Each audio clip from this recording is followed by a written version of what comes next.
코스피 코스닥이 딱 멈춰 있다가 변동성이 크게 나오고 있는 요즘 어떤 투자를 하고 계십니까? 자, 올바른 투자 습관을 가지고 있으면 하락장도 두렵지 않다라고 외치시는 분 오늘 한번 모셔보도록 할게요. MTNW 홍주원 전문가 함께합니다. 안녕하세요. 안녕하세요.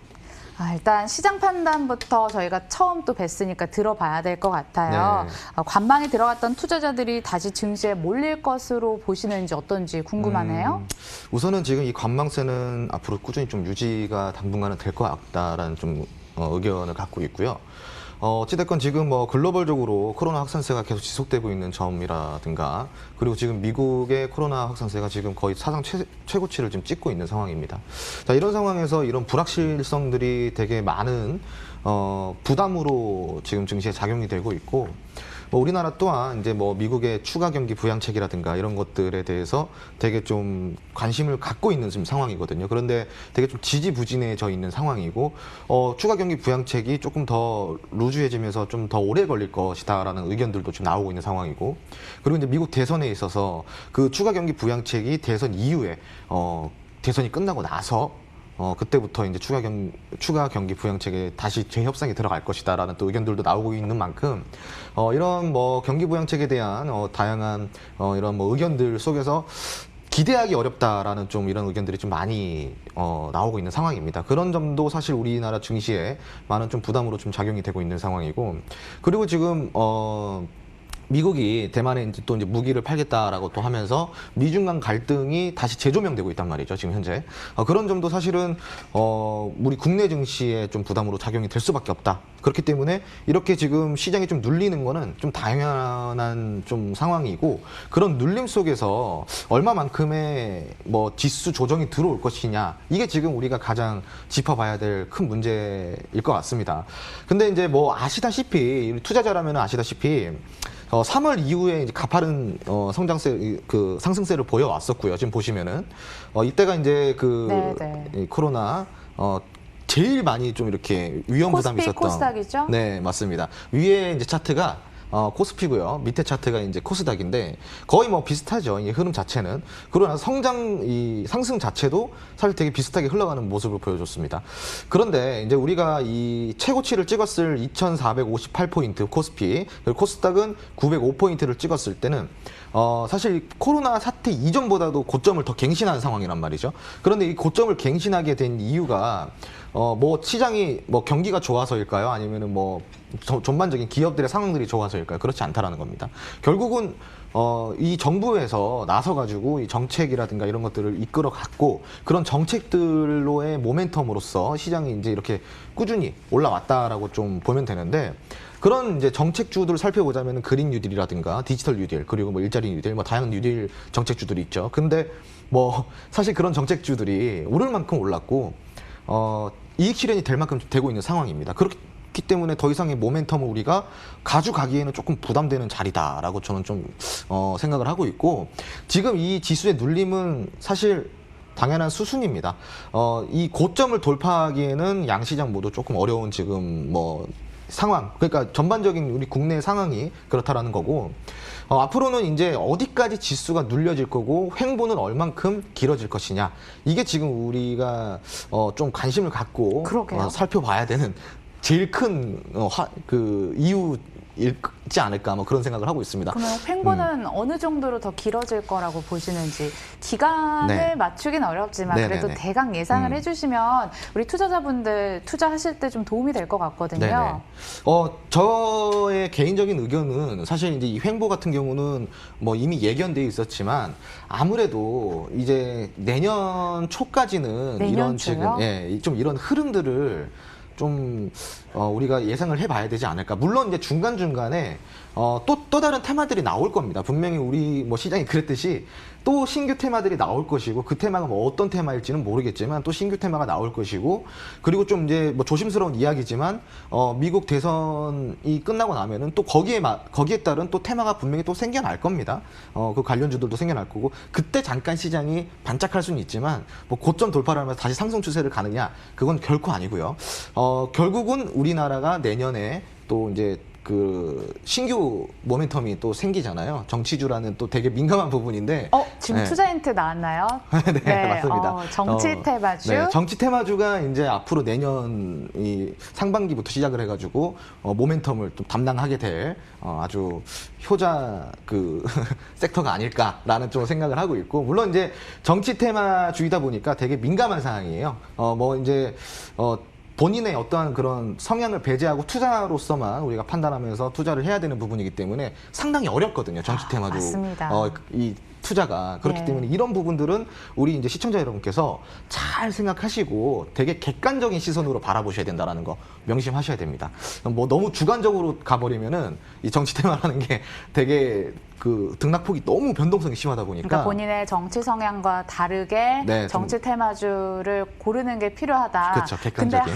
어떻게 잡는지도 궁금한데 네네. 오늘은 또 준비하신 내용이 있으니까 다음에 네네. 또 특집을 마련을 해보도록 할게요. 정치 네. 테마주 공략법 약속 한번 해보고요. 계속 내용 이어가 주시죠. 네, 그래서 이제 뭐 현재 시장은 아무튼 뭐 이제 모멘텀의 그 효력을 다 했다. 그렇기 때문에 이 횡보는 내년 상반기까지는 쭉 이어질 것이다라고 좀 제가 마무리를 드리고 싶고, 자 이제 이런 하락장 지금 이제 보시다시피 되게 좀 시장이 코스닥 같은 경우는 많이 지금 눌렸잖아요. 조정이 지금 많이 심하게 들어오는 모습을 보여주고 있는데, 이만큼 조정이 들어왔다라는 거는 우리 개별 종목들, 그냥 종목들을 봤을 때 눌림이 상당히 많이 들어왔다라는 거거든요. 그러니까 이제 뭐 사실 이 MTS라든가 HTS를 켜보면 한숨밖에 안 나오는 지금 상황일 것 같아요. 지금 대부분 이제 시청자 여러분들께서 다 그럴 것 같은데, 자 그러면은 우리가 이제 제가 오늘 이 특집 방송으로 가지고 온 내용이 타이틀이 주식 투자의 올바른 습관은 이런 하락장도 두렵지 않다라는 또 그런 이 주제 아니겠습니까?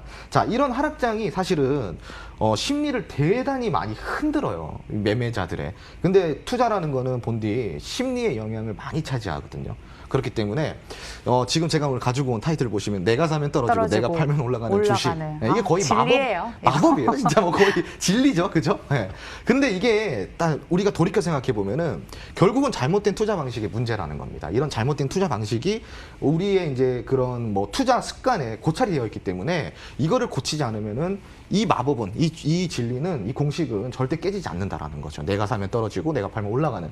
이게 진짜 고치려고 그러면은 일단 내가 잘못된 투자 방식에 대한 어떠한 문제점이 무엇인지 거기에 대해서 다시 고찰을 해볼 필요가 있고, 보통 잘못된 투자 방식이라 그러면은 대부분 급등주, 테마주 위주의 추격 매수를 많이 하시단 말이죠.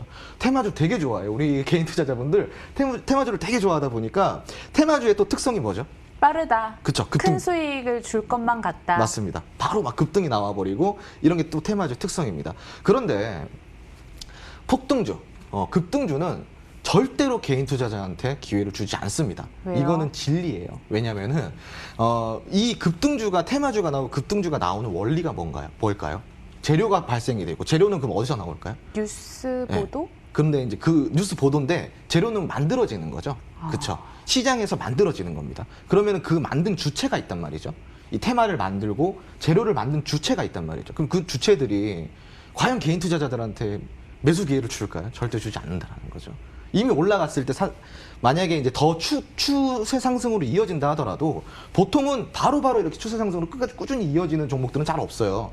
중간에 무조건 흔들거나 다 이제 물량을 다시 매집을 하기 위해서 개인 투자자들이 재물이 될 수밖에 없다는 거죠. 그래서 여기서 이제 첫 번째 포인트입니다. 급등주는 절대 개인 투자자한테 기회를 주지 않는다. 그렇기 때문에 그런 부분들은 우리가 분명히 명심하고 가셔야 되는 부분들이고요. 그리고 분산 투자의 분산 투자와 비중 조절의 실패, 이건 다 아는 내용이겠지만 분산 투자를 어떻게 해야 되고 비중 조절을 어떻게 해야 되는지 디테일한 거를 모르시는 분들이 정말 많아요. 그냥 말로만 들었지, 분산 투자 그래 나눠서 사면 되지, 비중 조절 그래 내가 적게 사고 좀 많이 사고 하면 되지 라고 생각하시는데, 이거를 사실 우리가 디테일하게 공부를 한다 그러면은 정말 어려운 거예요. 분산 투자. 그러게요. 뭐 1대1대 뭐 팔로 해야 되는지. 그렇죠. 잘 모르잖아요. 예. 근데 근데 당일에 뭐 이렇게 사줘야 되는지. 네. 이 비중 조절이나 분산 투자를 의외로 되게 헷갈려 하시는 분들 많더라고요. 네, 많습니다. 분산 투자는 말 그대로 우리가 잘못된 분산 투자를 하시는 분들 하나 예를 들어볼게요. 네. 화장품 섹터라고 지금 얘기를 한번 해보고 싶어요. 화장품 섹터. 자, 화장품 섹터 같은 경우는 지금 이제 그 연말에 시진핑 방한 또 계획이 있잖아요. 이런 이슈가 있다 보니까 지금 사실 저가 매수 기회이기도 해요. 자, 그런데 분산 투자한답시고 화장품 섹터의 종목을 5개를 샀어요. 그럼 이건 분산 투자일까요? 아닐까요? 한 바구니에 몰빵한 거 아니에요? 그렇죠, 맞습니다. 네. 자, 여기서 이렇게 헷갈리시는 분들이 다른 많아요. 섹터에서 뭐 하나씩 사는 맞습니다. 방법도 그게 바로 분산 분산일 투자예요. 것 같아요. 하나의 섹터에 3개, 4개 종목을 비중 20% 들어가 버리면은 20%씩 한 종목씩 들어가 버리면 벌써 비중이 하나의 섹터에 70%, 80%가 넘어가 버리잖아요. 그럼 이거 같은 경우는 분산 투자라고 할 수가 없는 거죠. 그죠? 그러니까 이제 그런 분산 투자의 어떠한 이런 노하우를 여러분들이 잘 좀 고찰을 시켜야 되고 공부를 많이 하셔야 된다는 거. 그리고 분산 투자 같은 경우는 섹터가 정말 중요하다는 거 명심하셔야 돼요. 예를 들어서 지금은 4차 산업 시대잖아요. 그 산업의 변화가 있는 시대고. 그런데 갑자기 지금 이렇게 뭐 포스트 코로나다 뭐다 해가지고 제조 생산이 조금 지금 되게 불안정하단 말이에요. 그런데 만약에 섹터에 뭐 철강 쪽이나 아니면 3차 산업 쪽에 어떠한 뭐 제조 생산 쪽으로 우리가 섹터를 잡고 그쪽으로 이제 분산 투자를 한다 그러면은 사실 미래성이 조금 불투명하잖아요. 그러니까 분산 투자를 하더라도 미래 산업에 해당되는 부합이 되는 그런 좋은 섹터들을 골라가지고 분산 투자를 해야 된다는 거. 그럼 근데 네. 그 미래가 막 보이는 섹터 발굴하는 게 초보 투자자 입장에서는 쉽진 않거든요. 네네네. 자, 여기 지금 뭐가 나와 있죠? 자, 꼭 체크해야 될 산업의 흐름입니다. 흐름. 지금 산업의 흐름을 예. 잘 보면 돼요. 자, 지금 우리가 이제 뉴스를 이제 요즘 자주 보면 보다 보면 자주 나오는 내용 중에 하나가 자, 배터리 그리고 전기차. 심지어는 지금 비행기도 뭐 전기로 구동시키겠다. 뭐 이런 내용들도 나오고 있고요. 그리고 뭐 데이터 댐이다. 뭐 이제 앞으로는 인공지능 사회다. 뭐 이런 내용도 되게 많이 나오잖아요. 자율주행차다. 네, 자율주행차다. 뭐 이렇게 나오잖아요. 수소차다. 자, 이런 게 바로 산업의 흐름이에요. 그런 산업의 흐름만 보면은 사실 지금 우리가 대화하면서 나온 이런 뭐 섹터만 얘기하더라도 벌써 몇 개 나왔어요. 전기차 섹터 나왔죠. 2차 전지 sek터 나왔죠. 그리고 이제 폐배터리, 뭐 배터리 산업 나왔죠. 그리고 이제 뭐 수소차, 뭐 이런 것들 지금 벌써 4개 이상이 나왔잖아요. 이런 것들만 잘 체크해도 산업의 흐름은 어디로 흘러가는지 잘 알 수 있다는 거죠. 그런 산업의 흐름이 이렇게 흘러가고 있는데 갑자기 뭐 양말 공장에 투자를 한다. 이 말이 안 되는 거잖아요. 그렇죠? 이게 산업의 흐름을 우리가 좀 체크를 한다 그러면은 내가 지금 어느 시점에 어떻게 어느 산업에 투자를 해야겠구나라는 거를 알 수 있다라는 겁니다. 그리고 잔학계나 지수하기는 필수. 자, 이게 왜 그러냐면은 이게 전제가 돼야 된다는 그쵸, 말씀인가요? 맞습니다. 자, 아까 제가 업종 차트를 딱 띄워드렸잖아요. 업종 차트를 띄워드렸는데 지금 이제 뭐 업종 차트 자체로 보자면은 사실 저점을 계속 깨고 지금 더 지수가 하락으로 좀 가고 있는 상황입니다. 그런데 지금은 조금 조정이 더 깊게 들어간다라고 할 수 있어요. 자, 이때 우리가 저점 매수 기회로 삼느냐 아니면 현금 확보로 삼느냐. 아무리 산업의 흐름이 그쪽으로 좋다고 한들 타이밍이 안 좋으면은 사실 주식시장에서 수익을 보기가 되게 어렵거든요. 그래서 타이밍을 보려고 그러면은 이 지수의 흐름을 정말로 잘 확인을 해야 된다는 거죠. 자, 오늘 같은 경우는 지금 이제 장이 마감을 했습니다. 장 마감을 했고, 지금 거의 강보합권으로 끝났어요. 강보합권으로 끝난 상황인데, 자, 그렇다라는 거는 오늘 저점을 형성시킬 확률이 되게 높다라는 거죠. 지금 차트 잠깐 보여드릴까요?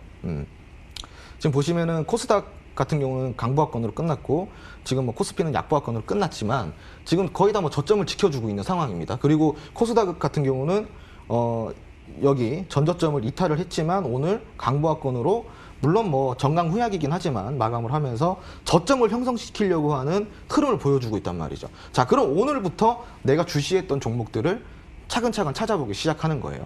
그리고 요번 주까지 자, 그럼 이제 지수 얘기까지 해주셨는데 사실 아까 유망 섹터, 뭐 배터리, 로봇 관련해가지고는 이미 한 바퀴 다 돌았잖아요. 네네네. 순환매가. 네네.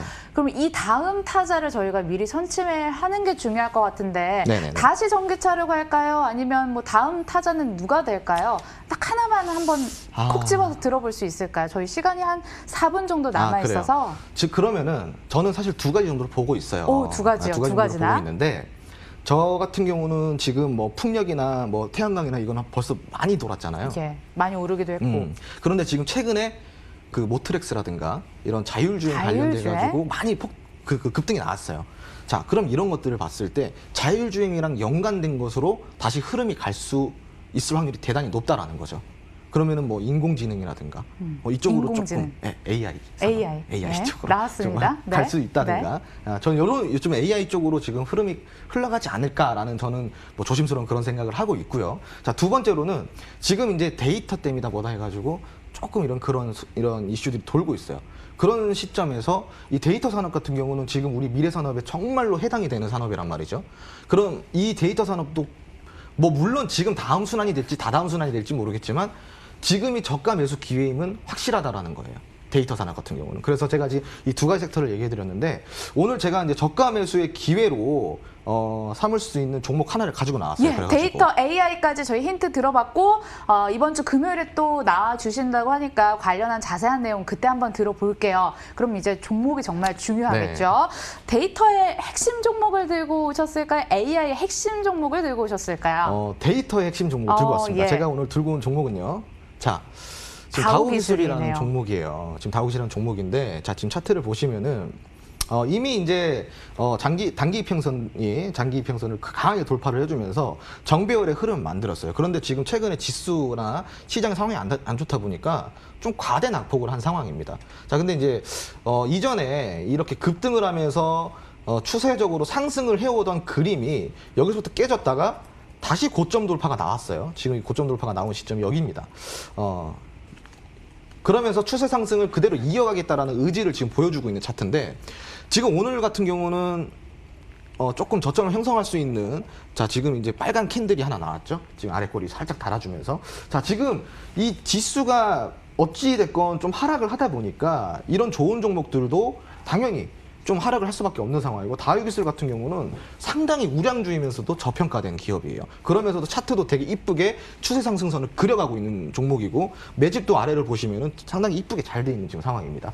자, 이 종목 같은 경우는 물론 전년도에 비해서 올해 좀 영업이익이라든가 실적이 조금 다소 부진하긴 하지만 그래도 지금 이 시장에서는 되게 견조한 실적과 재물을 지금 가지고 있는 기업이고 저평가가 그냥 저평가가 아니라 상당한 저평가 회사입니다.